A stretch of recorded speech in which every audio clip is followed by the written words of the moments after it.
그런 찬양이죠. 여러분 뉴스 들으셨겠지만 어제 아래 25일에 국민비호로 불렸던 일용 엄마로 유명한 김수미 이 연예인이 탤런트가 세상을 떠나는 이런 뉴스를 보았을 것인데요. 그때도 관심 있게 뉴스를 보니까 그분이 푸른 그 나무 교회 집사예요. 그분이 그 군산에 태어나가지고 어릴 때 부모님이 교회를 가니까 주일학교도 다니다가 서울 중학교 이제 가면서 서울로 이사를 가면서 그때부터 교회를 떠나고 신앙을 떠난 가운데 탤런트가 되고 유명 배우가 되고 이러면서 세상을 모르고 살다가 참 그가 그 남편을 만나 결혼한 다음에 겪게 되는 큰 어려움 때문에 공황장애, 우울증, 또 참 자살까지 생각하는 이런 큰 어려움이 있었지만 그래도 참 하나님을 만나게 되면서 그 인생이 변화되는, 그래서 그가 이 남편이 힘들게 하니까 그 시부모님이 딸처럼 자기를 잘 대해주고 돌봐주는 그런 가운데 있었는데 그 시어머님이 돌아가면서 이렇게 외로우니까 술을 손을 대가지고 계속 술을 마시는 시간을 보내게 되는데, 그런데 교회를 다니면서 술을 마시다 보니까 이게 아니다 싶잖아요. 그러니까 100일 동안 기도하고 200일 동안 기도해도 술이 안 끊어지더라는 거지요. 그래서 하나님, 내가 잘 모르겠습니다. 아무리 노력해도 몸부림쳐도 내가 술을 끊을 수 없습니다. 하나님 알아서 해주세요. 그러고 나서 술을 먹는 순간에 구토가 일어나더래요. 그래 평생에 술이 자기에 끊어졌다고. 기도해서 끊어진 게 아니라 하나님이 하시는 것을 맡길 때 하나님이 해결하셨다. 그런 고백이 되겠죠. 그러면서 이 김수미 이 집사가 늘 했던 말이, 내가 20년 전에만 주님 만났으면 참 좋았을 텐데, 그런 참 아쉬움을 고백하면서 살다가 어느 예배에 참석했다가 하나님의 은혜로 이 쓸데없는 자 왜 구속하여 주는지 나는 알 수 없다다, 그 찬송을 부르면서 하나님의 은혜를 누리게 되고 그 미운 남편을 다 용서하고, 그런 다음에 제일 감사한 거는 모든 사람을 용서하고 모든 사람을 수용하는 그런 인생이 되어서 너무 감사하다고, 그런 고백을 했던 이 감정이 지금 유튜브에 올라 있기도 하고 그런 가운데 있다고 하는데, 내가 20년 전에 주님을 만났으면 얼마나 더 좋았을까, 그런 참 아쉬운 가운데 있다고 하는데, 저와 여러분들 오늘 20년 지난 다음에 아니라 오늘 예배하는 자리에 있는 거 감사하면서 주께 영광 돌리는 시간이 될 수 있길 바랍니다. 여러분, 우리가 살아오면서 불신자 때는 사단의 시험인 줄도 모르고 당연히 그래 살았고, 구원받은 이후에도 우리는 사단의 시험이 계속되고 있음을 경험적으로 압니다. 근데 흥미로운 일은 세례를 받으신 주님이 제일 먼저 공적 사단에게 시험 받는 게 첫 번째 사역이었어요. 주님, 내가 왜 시험에 빠집니까? 왜 이런 문제에 빠집니까? 이거 빨리 끝내게 해주시고 하나님 영광을 위해 살아야지요.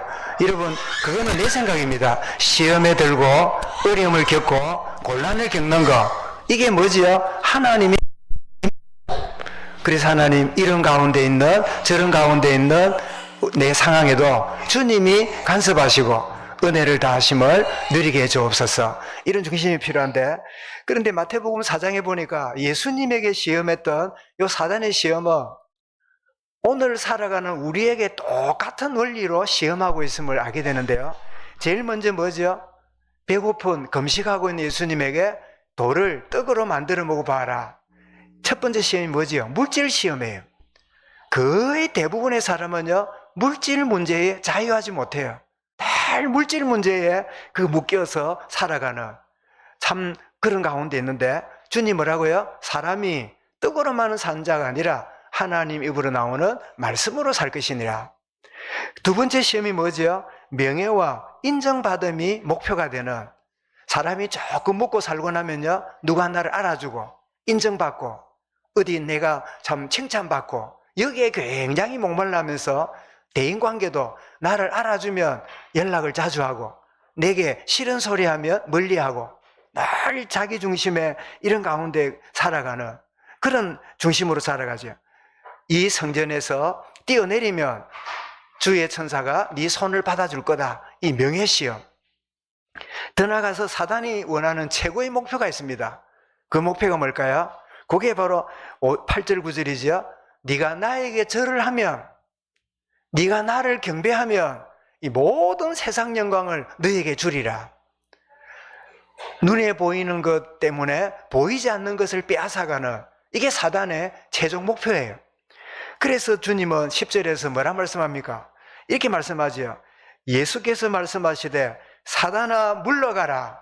기록되었으되 주 너희 하나님께 경배하고 다만 그를 섬기라. 여러분, 오늘날 세상 사람들은 물질에 빠지고 명예에 빠지고 하나님보다 다른 것을 쫓아가는, 이게 자기도 모르게 누구의 시험 가운데 있지요? 사단의 시험에 늘 끌려가는 그런 모습임을 보여주지요. 오늘 우리 몇 주 동안 보고 있는 아브라함도 이 물질 문제, 또 명예 문제, 여러 가지 문제에 끌려다니면서 어떻게 그 인생을 살아왔고 또 살아가는가를 보게 되는데, 오늘 본문은 롯과의 갈등이 심하니까 선택의 우선권을 줬잖아요. 네가 우하면 내가 자하겠고 네가 자하면 내가 우하리라. 그런 제시함으로 갈등을 해결하게 되니까 조카 롯이 이제 아브라함을 떠나갑니다. 여러분, 놀랍게도 아브라함을 조카 롯이 떠나가게 될 때, 그때 여호와 하나님이 그에게 임하시는 이 놀라운 시간표를 보게 됩니다. 여러분, 떠나보내고 내려보내지 않으면 하나님의 임재하심을 제대로 보지 못해요. 왜요? 그게 내게 최고 관심거리거든. 떠나보내게 될 때 그때 하나님의 은혜의 세계가 보이기 시작하지요. 그래서 오늘 본문은 결단하고 롯의 가족 롯을 떠나보냈을 때 하나님의 임재하심을 보는 그런 말씀 제목이 뭐지요? 하나님의 임재를 체험한 아브라함. 하나님의 임재를 체험한 아브라함. 오늘 예배가 하나님의 임재가 체험되는 예배가 될 수 있기를 축원합니다. 자, 롯을 아브라함이 떠나보내는데, 롯이 아브라함을 떠나보낼 때 자식이 없으니까 조카를 뭐로 생각했을까요? 자기 아들로, 후계자로 생각하고 그렇게 계획을 했던데, 근데 집안에 심각한 갈등이 생기고 벌어지니까 처음에는 자꾸 화해를 시키고 회식을 시켜가지고 잘 지내도록 애를 썼겠지요. 근데 해결이 안 돼요. 그래서 아브라함이 결단합니다. 떠나보내기로. 이 조카, 이 아들 갖고 후계자로 삼았던, 그래서 떠나보냅니다. 자, 결단하고 롯을 떠나고 보내고 나니까 오늘 14절을 보십시오. 롯이 아브라함을 떠난 후에 여호와께서 아브라함에게 나타나 이르시되, 분위기를 가만히 보니까 하나님이 임하시기 원하는데 뭘 기다리신 것 같아요? 떠나보내기를 기다리신 것 같아요. 여러분, 하나님의 은혜가 우리에게 주어져 있는데 떠나보내지 않으면 볼 수 없는 그런, 여러분, 떠나보내면 결단이 필요합니다. 내려놓지 않으면 누리지 못하는 하나님의 은혜의 시간표가 있는데 이 단계를 넘어가지 못하는 이런 것들을 보게 되죠.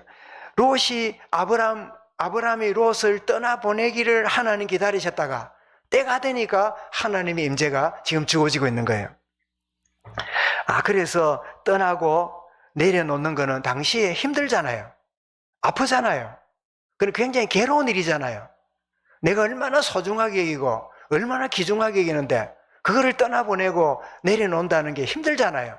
그런데 이 힘드는 순간을 결단하게 될 때 하나님의 새로운 시작과 응답이 시작되는 그 축복이 주어짐을 오늘 본문이 말씀하고 있지요. 그래서 시편 121편 말씀에 내가 산을 향하여 눈을 들리라 나의 도움이 어디서 올꼬. 2절에 뭐라 했죠? 나의 도움은 천지를 지으신 여호와에게서로다. 롯을 통하여 내가 은혜를 누리는 게 아니라 롯을 떠나보낼 때 여호와로 말미암아 주시는 은혜가 주어지는 거지요. 여러분, 아브라함이 애굽에 들어갔을 때 내가 이 남편이라 하면 나를 죽이고 그럴지 모른다. 그러니까 아내 살해하고 뭘 꾸몄습니까? 나를 남편이라 하지 말고 오라비라 하고 내가 누이라 부를 테니까 그렇게 해야 내가 살아남는다고. 그러면서 하는 말이 뭐지요? 내가 그대로 말미암아 내가 살아남겠고, 이런 소리를 하잖아요. 그랬던 아브라함이 아내 때문이 아니라 하나님 때문에 보호하심 받았잖아요. 롯을 떠나 보냈는데, 여러분, 신앙은 하루아침에 10단계가 주어지지 않습니다. 한 단계 지나면 그 다음 단계, 그 다음 단계 지나면 그 다음 단계, 이렇게 올라가야지 그게 바른 신앙이지요. 한꺼번에 여러분 신비를 체험하고 크게 은혜를 누리고 나면요, 그 다음부터 예배 생활 이런 게 시원찮아서 믿음 생활이 잘 안 돼요. 여러분, 아이가 누려야 될 인생의 단계가 있는데 갑자기 10살밖에 는 애가 이성을 알아버리면 그때부터 그 아이가 정상적으로 자라지 못해요. 웃으면 알지요? 여러분, 누려야 될 단계가 있는데 갑자기 단계를 무시하고 뭘 이렇게 체험하거나 그러면요, 그게 신비주의라는 거예요. 하나님이 아내를 의지하고 살려고 했는데 아내가 아니라 하나님이 나를 보호하셨구나, 이걸 조금 알았기 때문에, 그래, 내가 롯을 의지하고 롯을 아들로 생각하고 있는데 이 롯을 떠나보내도 되겠다, 믿음이 한 단계 올라간 거지요. 그럴 때 하나님이 어떻게 해요? 하나님의 임재가 주어진 겁니다. 여러분, 나는 왜 믿음이 안 자랄까? 왜 나는 믿음이 맨날 그때나 지금이나 똑같을까? 왜 나는 믿음이 수준이 그밖에 안 될까? 예, 그 생각을 여러분 했으면 여러분은 정말 잘하고 있는 단계입니다. 왜 나는 믿음이 안 자랄까? 나는 왜 믿음이 그 자리에서 그렇게 머물고 있을까? 그런 생각이 들면 가장 정상적인 생각하는 거예요. 그 생각한 게 뭐해야 돼요? 내가 내려놓을 게 있어요. 올라가는 단계를 위하여 떠나보내야 될 게 있어요. 그거를 떠나보내지 못하면 내 믿음이 왜 안 자랄까? 10년 동안 고민하고 있을 뿐이지 그 다음 단계는 못 올라가요. 왜 믿음이 안 자랄까? 이걸 내가 내려놓지 못하구나 라고 결단할 때 그 다음 단계로 올라가는 거예요. 여러분, 무슨 말씀인지 깨달음이 있길 바랍니다. 이 단계를 여러분 누려왔던 분들은 이 말이 무슨 말인가를 여러분 공감하실 겁니다. 그러나 계속 똑같은 고민을 하고 나는 왜 그럴까 하는 분이 있거든요. 떠나보내지 못하고 있다는 증거가 됩니다. 내려놓고 떠나보내게 될 때 다음 단계의 은혜의 세계가 보이기 시작하는 거죠. 그래서 나타나신 하나님이 아브라함에게 언약을 주시는데 제일 처음에 뭐라 그러십니까? 너는 눈을 들어. 너는 눈을 들어. 이렇게 한번 눈을 들어보시기 바랍니다. 눈을 들어. 아브라함의 눈에 뭐가 보일까요? 떠나보냈지만 롯이 눈에 걸리겠지요. 롯의 눈이 어른거리겠지요. 그래서 하나님은 현실 보지 말고, 현실에 매이지 말고 너의 눈을 들어라. 하나님이 하실 높은 세계가 있다, 다음 세계가 있다. 이런, 혹시 눈을, 현실을 쳐다보고 가까운 걸 쳐다보고 눈이 그리게 고정되어 있으면 여러분은 쫓고 있는 겁니다. 여러분, TV를 볼 때도 애들이 너무 TV에 집중하면요, 애가 사시가 되기 쉬워요. 여러분, 사시 압니까? 사시. 다른 말로 하면 사팔떡이라 그러지요. 앞을 쳐다보고 있는데요, 눈 하나는 왼쪽으로 가요. TV를 너무 많이 보면 그런 일이 벌어져요. 애들이 제대로 시선이 집중 안 되는 가운데 너무 폰이나 이런 걸 보면요, 애들이 이 시각이 그렇잖아요. 분명히 앞을 보는 것 같은데 눈이 돌아가 있는, 여러분, 눈을 들어서 보고 있는데 현실만 보고 있다 보니까 그거 외에는 안 보이는 거야. 이 문제 해결돼야 되는데, 이 문제 끝나야 되는데 이게 왜 해결 안 될까? 보고 있긴 있는데요, 다른 게 안 보이는 거야. 하나님 어떻게 해요? 네 눈을 들어라. 네 눈을 들어. 오늘 예배하는 시간이 여러분 현실 쳐다보고 문제 쳐다보고 있는 여러분 눈이 더 넓은 것을 보는 은혜의 시간 되길 바랍니다. 주여, 내 눈을 들어. 네 눈을 들어라. 현실만 보지 말고 하나님이 하실 놀라운 것들을 네게 알려주겠다. 그러면서 뭐라 말씀합니까? 눈을 들어서 북쪽과 남쪽, 동쪽과 서쪽을 바라보라. 더 넓은 곳을 바라보라. 이렇게 말씀하고 있는데, 그래서 제가 그림을 준비했는데요, 확대 한번 지켜줘 보세요. 지금 롯은 어디로 갔느냐? 여러분, 가운데 있는 넓은 게 저기 사해 바다입니다. 사해 가까이로 소돔 고모라 보이시죠? 아래쪽에 소돔 고모라 아주 한락가인 그곳으로 가고, 아브라함은 왼쪽 위에 헤브론이 보입니까? 헤브론이라고 하는 왼쪽 그 마사다, 벌리세바 위에 조금 위에 헤브론이 있지요. 헤브론으로 가게 됩니다. 그게 이제 상술의 숲이 있는 그런 지역인데, 저 헤브론이 나중에 다윗이 왕국을 세우고, 저 헤브론이 나중에 아브라함이 이삭을 바치는 산이 있고, 저 헤브론이 통일왕국을 세우는 자리가 되는데, 우리 한국으로 말하면 여러분 삼국 통일했던 나라가 어디죠? 신라잖아요. 신라의 수도가 어디였죠? 경주잖아요.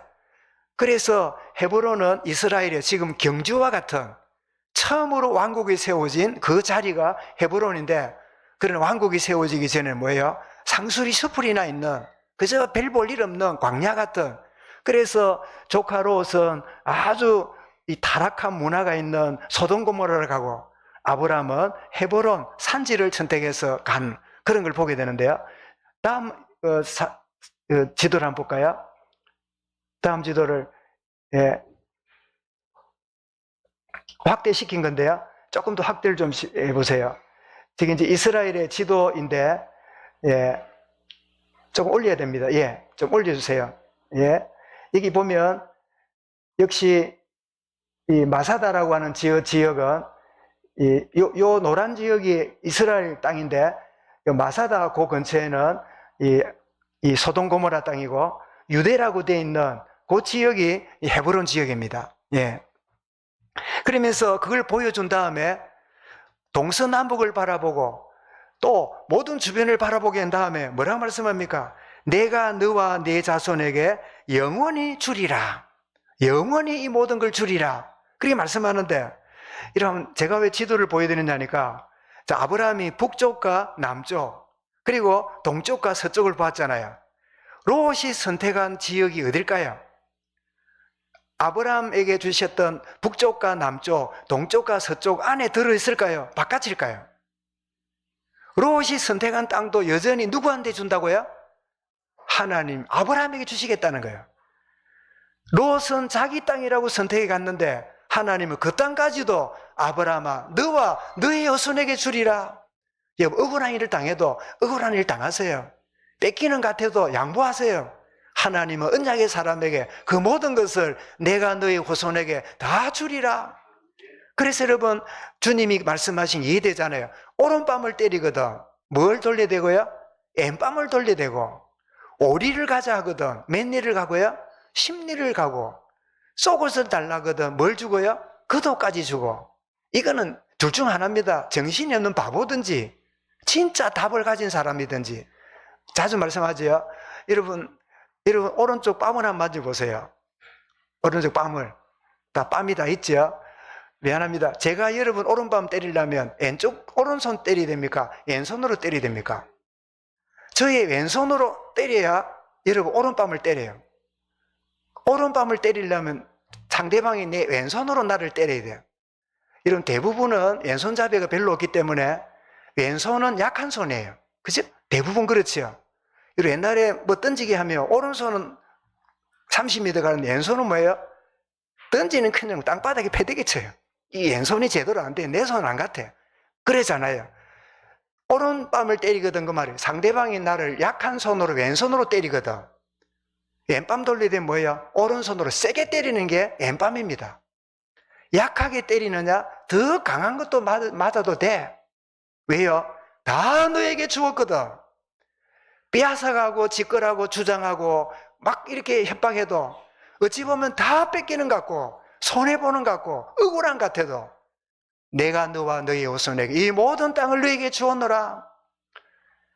그리스도인들이 왜 용서합니까? 지 하는 짓 보면 어디 용서가 됩니까? 어떻게 이해가 됩니까? 죽을 때까지 내가 절대로 이해가 안 되지요. 그러나 하나님의 언약 속에 들어오면요, 그래, 나를 억울하게 하고 원통하게 하고 손해보게 하고 막 나를 힘들게 하고 그 누구 때문에 내가 이래 되었고 다 있지만 하나님이 그것을 아십니다. 하나님이 합력하여 선으로 바꾸시는 거예요. 우리 아는 대로 나중에 나옵니다만, 요업이 10명의 형들 때문에 무슨 일을 당했어요? 최초의 인신매매를 당했어요.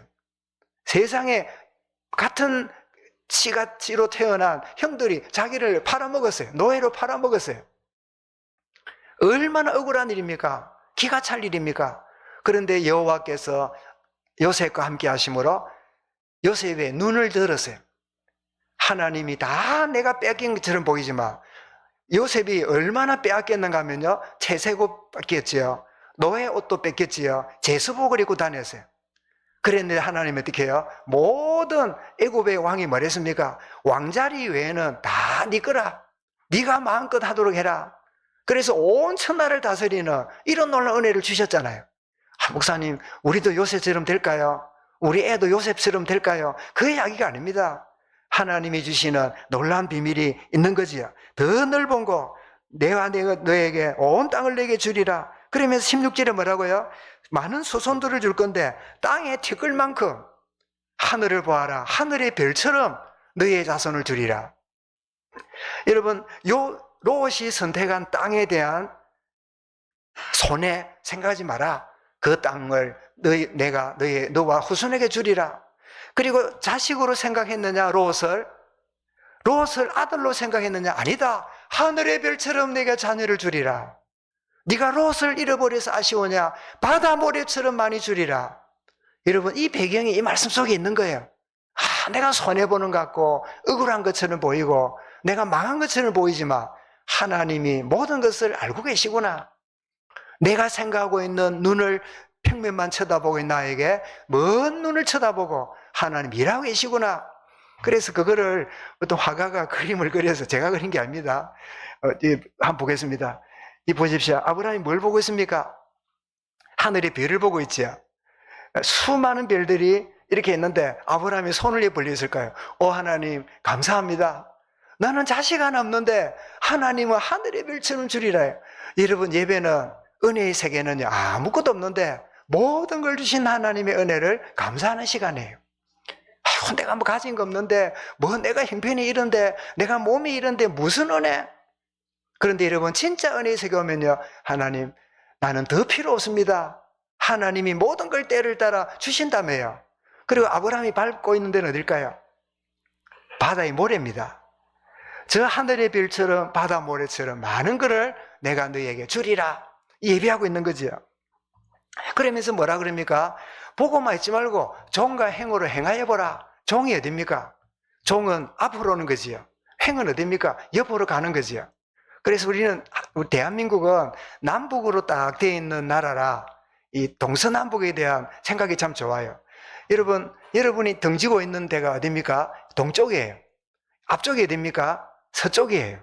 그러면 우리 북쪽은 어디죠? 오른쪽이지요. 남쪽은 어디죠? 바다가 있는 이쪽이지요. 그래서 우리가 서울로 가거나 그러면요, 딱 서서 북쪽으로 가잖아요. 그럼 항상 서쪽이 서해 바다, 오른쪽이 동해 바다.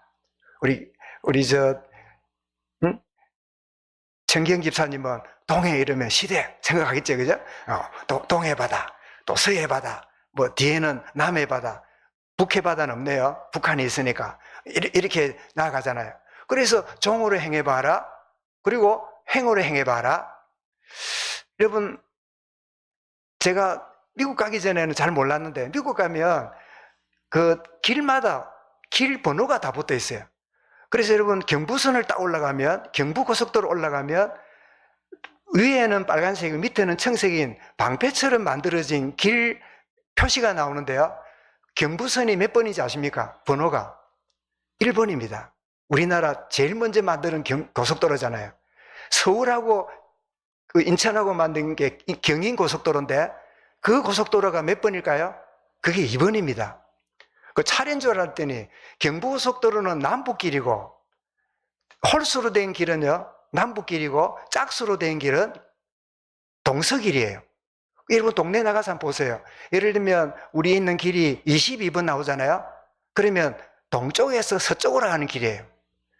37번 나오잖아요. 그럼 반드시 그 길은 남쪽과 북쪽으로 나와 있는 길이에요. 그래서 홀수 짝수가, 홀수는 남북을 말하고 짝수는 동서를 말하는 그런 길이구나. 그걸 제가 알고, 우리나라다 보니까 똑같아요. 그 교통 그 법규를 미국에서 배워왔으니까 똑같겠지요. 그 지금부터 여러분 가셔서 다니는 길에 길 번호를 한번 보세요. 보시면 어떤 때는 이렇습니다. 길이 분명히 남북으로 가는 것 같아요. 그런데 길 번호가 26번이라. 그럼 뭘 알아면 돼요? 결국은 남북으로 가는 것 같아도 끝은 어디로 가요? 동서로 가요.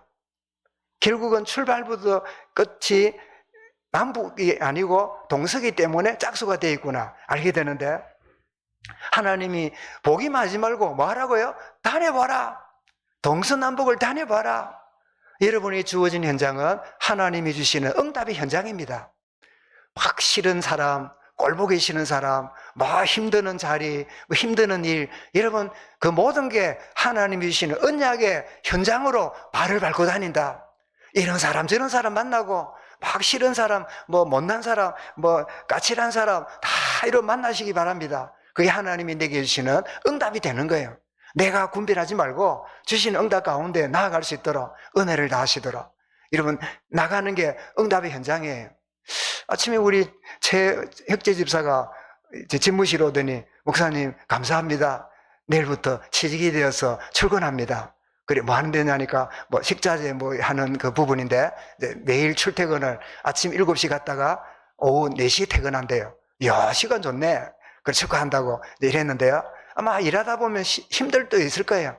일하다 보면 이상한 상관이나 동료도 이상한 동료 있을 거예요. 거기에 매이지 말고 나는 여기가 응답의 현장이다. 하나님이 나를 이곳에 응답의 주역으로 보내셨다. 이런 영적 자존감을 갖지 않으면 늘 상처받고 늘 무시당하고 내가 그만둬 버릴까 늘 거기에 주저주 하다가 세월 다 보내요. 우리는 교만이 아닙니다. 하나님 주시는 내 주신 언약의 땅으로 동서남북을 다녀봐라. 하나님 주시는 언약의 축복을 주시는 내 자리다. 이 만남이다. 이게 우리에게 마음속에 자리 잡아야 되죠.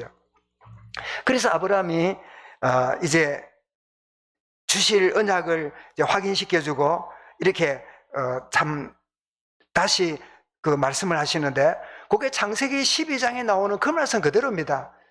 네가 갈대아를 떠나서 그리고 내가 줄 땅으로 가라.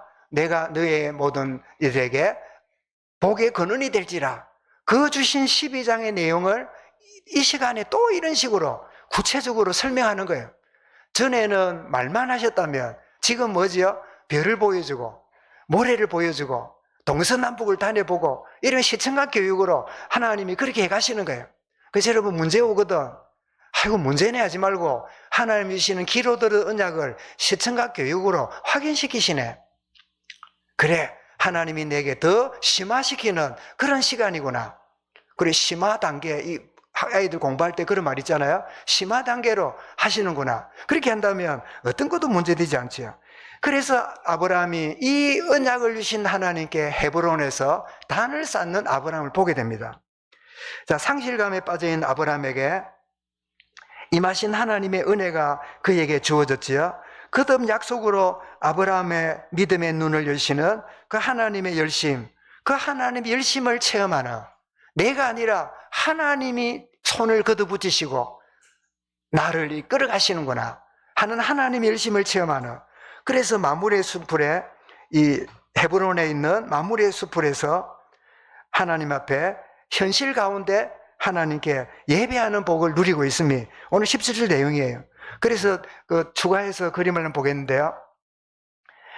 자, 아브라함이 하늘의 별, 땅의 모래라는 이런 그 주시는 말씀 앞에 경이로운 표정으로 언약을 받았고, 그런 아브라함이 이제는 하나님께 예배하면서 그냥 예배하는 게 아니라 뭘 바라봅니까? 하나님의 언약을 바라보는 거죠. 하늘의 별을 볼 때마다 그냥 별이 아니라 하나님이 후손을 주시고 은혜를 주시는, 여러분 예배하는 시간은 하나님이 주시는 놀라운 영적 상상의 시간입니다. 하나님이 주시는 부유함을 누리는 그런 시간이지요. 그래서 예배가 뭡니까? 여러분 이게 상술의 나무인데요, 정말 보잘것없는 나무잖아요. 이 상술의 나무가 도시에 자랍니까? 산에 자랍니까? 산에 자라지요.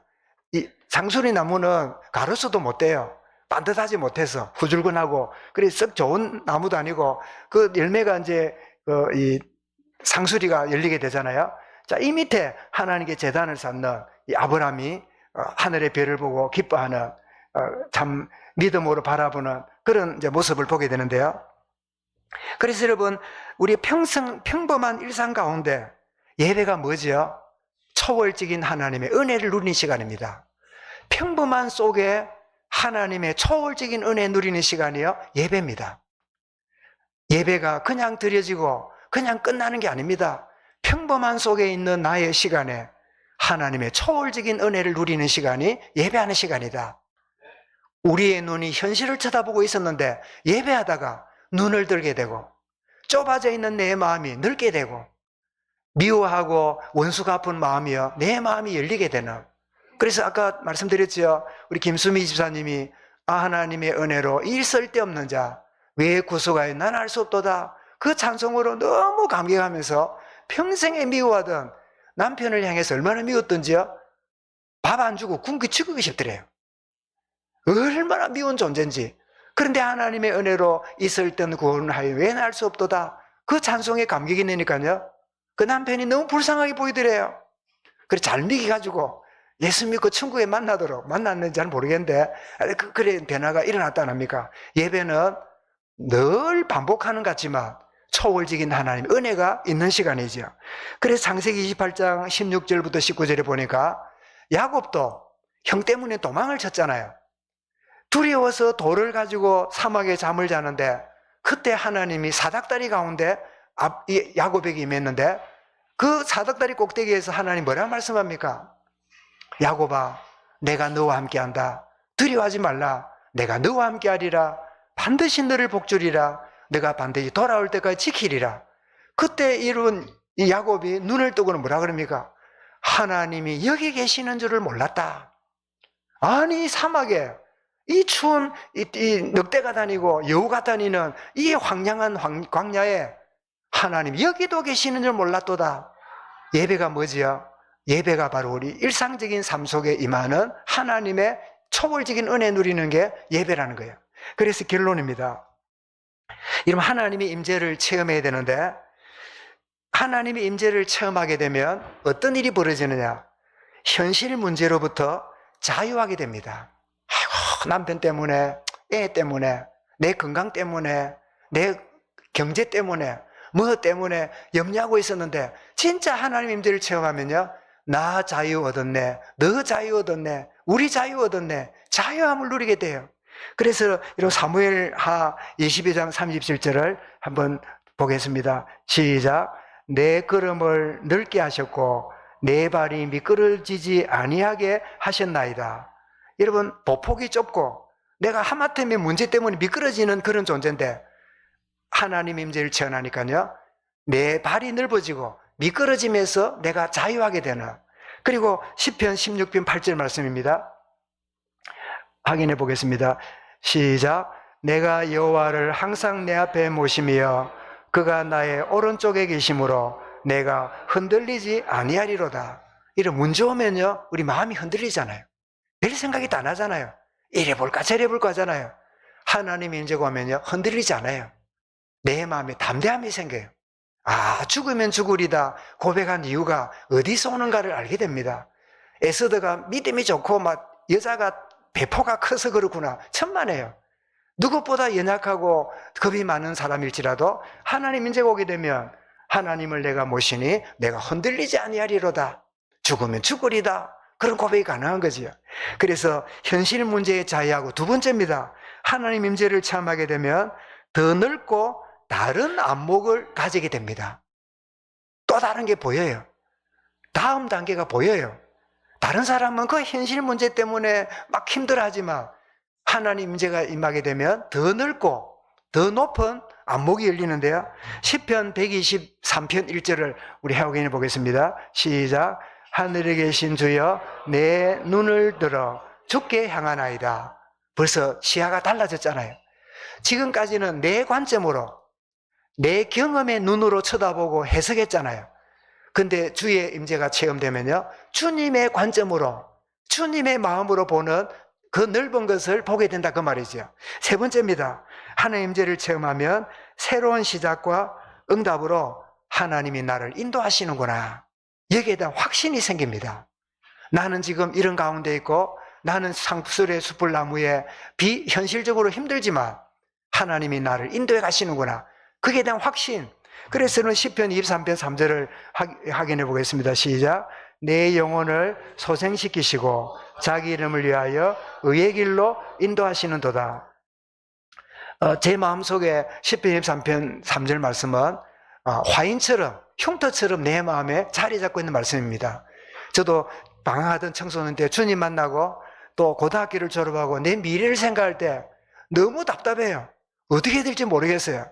어떻게 해야 될지 모르는 안타까운 가운데 있다가 주님이 주시는 저 은혜가 자기 이름을 위하여 의의 길로 인도하시리라. 이 말을 저는 이렇게 했습니다. 내 영혼을 소생시키시고 생기가 넘치고 새 힘을 주시고, 그 말이죠. 자기 이름을 위하여, 이 말은 자기 이름을 걸고, 하나님이 내 인생을 뭐예요? 하나님이 자기 이름을 걸었대요. 나에게. 내가 누굽니까? 하나님이 자기 이름을 걸고 내 인생을 인도하시는 존재라. 여러분 그런 적 아닙니까? 하나님이 자기 이름을 걸고요, 나와 우리 후대들을 이끌고 계세요. 이게 여러분 하나님 임재를 체험하는 확신이지요. 한번 따라하겠습니다. 하나님이 자기 이름을 걸고 나를 인도하신다. 이게 여러분 하나님이 주시는 은혜의 정상적인 고백이지요. 그러면서 뭐라고요? 의의 길로 인도하시리라. 이 말은 우리가 거룩하고 허물이 없고 그런 의미도 되지만, 나는 굽은 길로 가고 불의에 빠지고 실수하고 오판하고 그럴지라도 기어코 하나님이 자기가 원하시는 길로 나를 온전히 인도하신다, 그 말이에요. 의의 길로, 합력하여 선을 이루시는 그런 길로 인도하신다는 뜻이죠. 하나님의 임재를 체험했던 아브라함처럼 현실 문제에서 자유하고, 그리고 보는 안목이 열리고 하나님이 나를 인도하신다는 확신을 누리는 이 축복을 아브라함이 누린 것처럼 또 한 주간 살아가는 저와 여러분들에게 하나님 임재가 체험되어지는, 일상 가운데 임하시는 초월적인 은혜가 체험되며 승리하는 그런 축복 누릴 수 있기를 주의 이름으로 축원합니다. 감사합니다. 주님, 아브라함이 롯을 떠날 때 아픔과 상실감이 있었겠지만 하나님의 임재하심이 있게 되므로 문제로부터 자유하며 또 다른 안목이 열리며 하나님의 인도하심에 대한 확신을 가진 것처럼 이 축복을 누리는 우리 모든 하나님의 사람들, 주의 자녀들, 축복 누리는 모든 어려운 가운데 있는 모든 성도들 되어짐을 체험하도록 이끌어 주옵소서. 예수 그리스도 이름으로 기도드리옵나이다. 아멘.